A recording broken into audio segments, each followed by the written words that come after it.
प्रधानमंत्री नरेंद्र मोदी की जो विजिट थी जिसका सबको बेसब्री से इंतजार था। जी हाँ, कि कब वे एससीओ की समिट में जाएंगे, शंघाई कोऑपरेशन ऑर्गेनाइजेशन।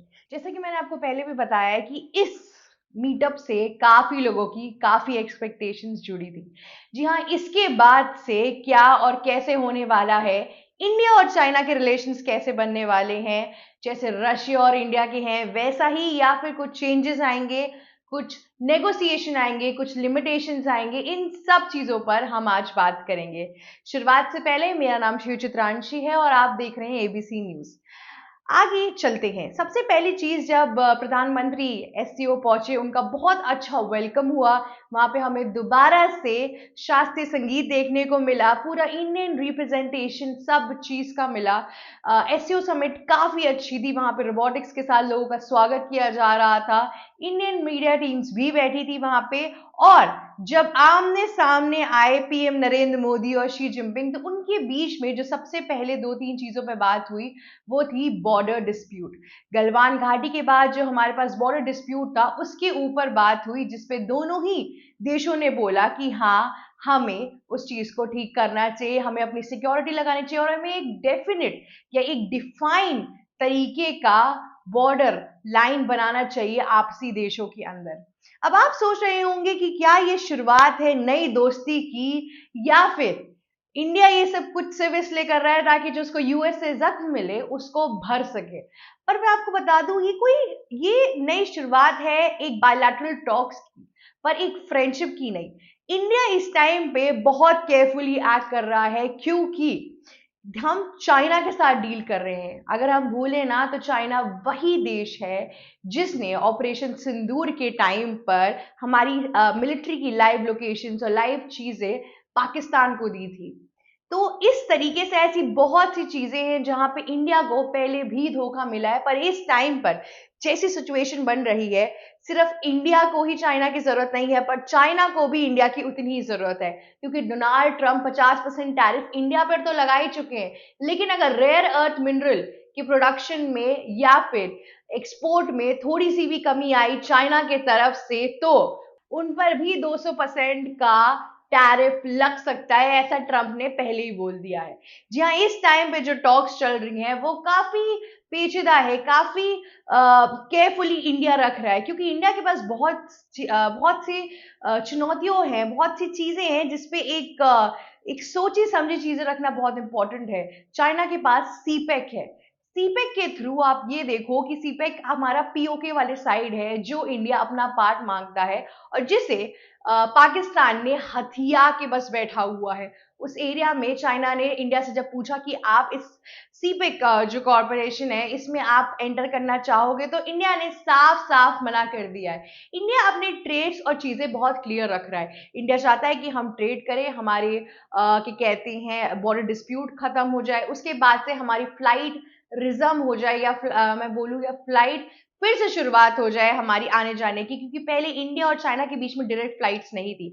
अब इस साल से डायरेक्ट फ्लाइट शुरू होंगी और 2029 तक इन्होंने एक पूरा 539 फ्लाइट्स का पूरा एक ग्राफ बनाया है कि इतनी तो आनी जानी ही चाहिए। प्लस सिर्फ और सिर्फ ब्यूरोक्रेट्स को वीजा नहीं मिलेगा, बल्कि इंडियन टूरिस्ट को भी मिलेगा, चाइना टूरिस्ट को भी मिलेगा वीजा, दोनों ही देशों के अंदर, जिससे हमारा टूरिज्म तो बूस्ट होगा ही होगा, साथ ही साथ हमारा कल्चर एक्सचेंज भी होगा। ये काफी अच्छी चीज रहेगी। पर इंडिया बहुत केयरफुली भी एक्ट कर रहा है इन सब चीजों के बीच में, क्योंकि इंडिया के सामने आ चुकी है अलग अलग तरीके की दुविधा। इंडिया एक नॉन अलाइनमेंट में चलता है। इस टाइम पर इंडिया रशिया और चाइना का सबसे अच्छा दोस्त बना फिर रहा है। इस टाइम पे वो उन दोनों की नजदीकियां काफी हद तक बढ़ रही हैं, और व्लादिमीर पुतिन भी ये मीटिंग ज्वाइन करने वाले हैं, जिससे ये पता चल सकता है कि क्या रशिया और यूक्रेन के वॉर में कोई अपडेट्स आ रही हैं। क्योंकि यूक्रेनियन प्रेसिडेंट जेलेंस्की की माने तो उनके हिसाब से सिर्फ एक ऐसा लीडर है और एक ऐसा देश है जो कि इस क्या कहते हैं इस वॉर को खत्म करा सकता है, और वो अमेरिका या डोनाल्ड ट्रंप नहीं, बल्कि पीएम मोदी और इंडिया है। जी हाँ, उनका ये फर्म बिलीव है। और अगर इस टाइम पर पीएम नरेंद्र मोदी ने एक फर्म स्टैंड लिया इस वॉर को लेके, चीजों को लेके, तो क्या पता पुतिन को झुकना भी पड़ सके, क्या पता पुतिन मान भी जाए, क्योंकि इसमें सबका लॉस है। पुतिन को भी इंडिया की उतनी ही जरूरत है, क्योंकि यूएस के साथ उनके रिश्ते बिगड़ते जा रहे हैं। इस टाइम पे यूएस ने भले ही नाटो की मेंबरशिप यूक्रेन को नहीं दी है, पर अगर आप ध्यान से देखें तो उन्हें सिक्योरिटी तो प्रोवाइड करने की बात की है।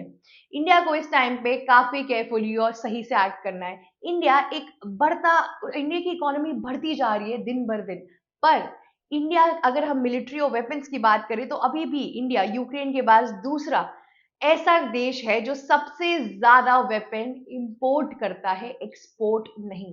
इस चीज पे इंडिया को काफी वर्क करने की जरूरत है। और साथ ही साथ चाइना के साथ जो डीलिंग चल रही है वो तो चल ही रही है, उसके अंदर हमने काफी चीजें देखी। ये वाटर डिस्प्यूट पे भी बात करेंगे और इनकी ट्रेड्स आगे भी बढ़ेगी। इंडिया अपना काफी हद तक sector, pharmaceutical sectors, textile sectors, furniture sectors, ये सब चीजें चाइना के लिए इस टाइम पे खोलना चाहता है। ये सब चीजें काफी अच्छी होंगी, पर इंडिया उस हिसाब से बहुत हद तक क्लियर भी है कि उसको बॉर्डर के अंदर और चाइना का कितना ज्यादा इन्वेजन चाहिए अपनी कंट्री के इंटरनल कॉन्फ्लिक्ट्स और चीजों में। इंडिया भूला नहीं है कि कैसे पाकिस्तान और चाइना एक दोस्त हैं, जिससे इंडिया को खासा कोई प्रॉब्लम नहीं है।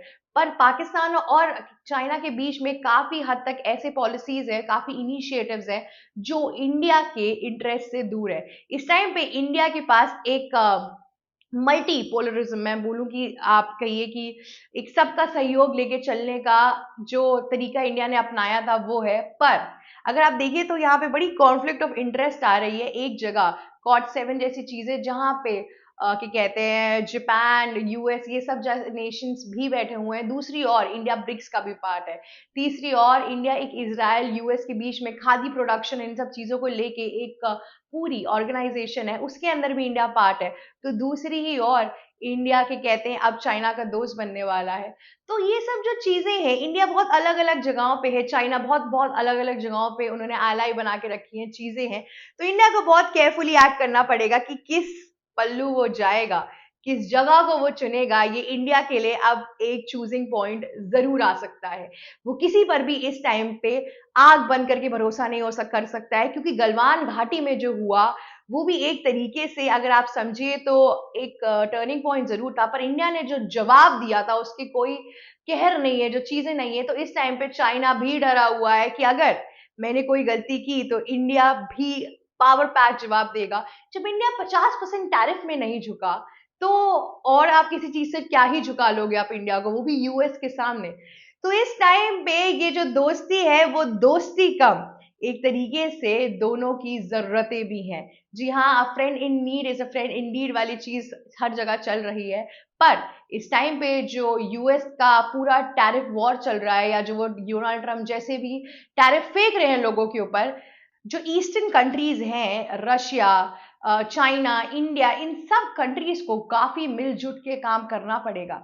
ये टाइम है जहां पे ये कंट्रीज को साथ में ब्रिक्स संगठन को और मजबूत करके डॉलर की डिपेंडेंसी घटाकर अपनी करेंसी की वैल्यूएशन ऊपर करनी पड़ेगी। ये टाइम है इन सब चीजों का। ये टाइम है एक नए एरा का, जहां पे सिर्फ और सिर्फ वर्ल्ड डोमिनेंस में वेस्टर्न कंट्रीज नहीं आएंगी, पर ईस्टर्न कंट्रीज भी उतने ही पावर पैक परफॉर्मेंस में आएंगी। जो होगा आगे वो तो होगा ही होगा, पर इस टाइम पे इंडिया के जो स्टेप्स हैं, जो चीजें हैं, वो काफी हद तक क्लियर चल रही हैं। काफी हद तक इंडिया केयरफुली एक्ट कर रहा है। इंडिया किसी भी एक्सटर्नल प्रेशर में आके कोई भी ऐसी चीजें साइन नहीं कर रहा है जहां चाइना उसको अपने रोजाना डेथ ट्रैप के अंदर ला सके। जी हाँ, जैसा बांग्लादेश, श्रीलंका, नेपाल, पाकिस्तान, इन सब देशों के साथ हुआ, इंडिया अपने साथ वैसा नहीं होने देना चाहता है। इंडिया के लिए इस टाइम पर एक बैलेंस बनाना बहुत जरूरी है, क्योंकि एक तरफ जहां वो चाइना के साथ दोस्ती बढ़ा रहा है, वहां अगर एप्पल सैमसंग जैसी कंपनियां, जो कि एप्पल तो बेसिकली यूएस बेस्ड कंपनी है, उनका झुकाव और उनकी दिलचस्पी इंडिया के अंदर काफी हद तक आ चुकी है।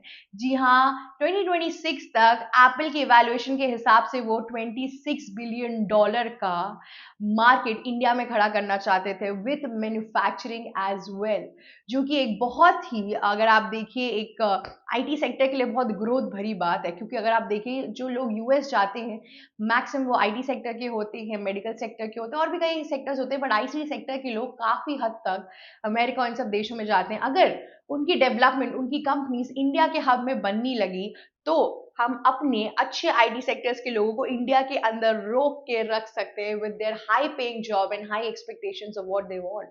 तो ये सब जितनी भी चीजें हैं, इन सब पर इंडिया की खासा नजर है। एससीओ समिट काफी अच्छी रही, काफी सुखद तरीके से गई। अब देखते हैं कि व्लादिमीर पुतिन के बाद से चीजों में क्या ट्विस्ट आता है, कैसी चीजें बदलती हैं, क्या यही रहेंगी या और मजबूत रहेंगी, ये भी देखना मत भूलिए एबीसी हिंदी के ऊपर। हम आपको अपडेटेड रखेंगे हर एक चीज से। Thank you. मेरा नाम शिवचित्रांशी है, और अगर आपको जियो पॉलिटिकल न्यूज में इंटरेस्ट है तो हमें लाइक, शेयर, सब्सक्राइब और कमेंट करना मत भूलिएगा, और जाते जाते बेल आइकन हिट करना तो बिल्कुल मत भूलिएगा, ताकि इस चेंजेस की दुनिया में हम आपको अपडेटेड रख सके। Thank you so much. ABC Hindi news, आज ही जुड़िए हर खबर के साथ।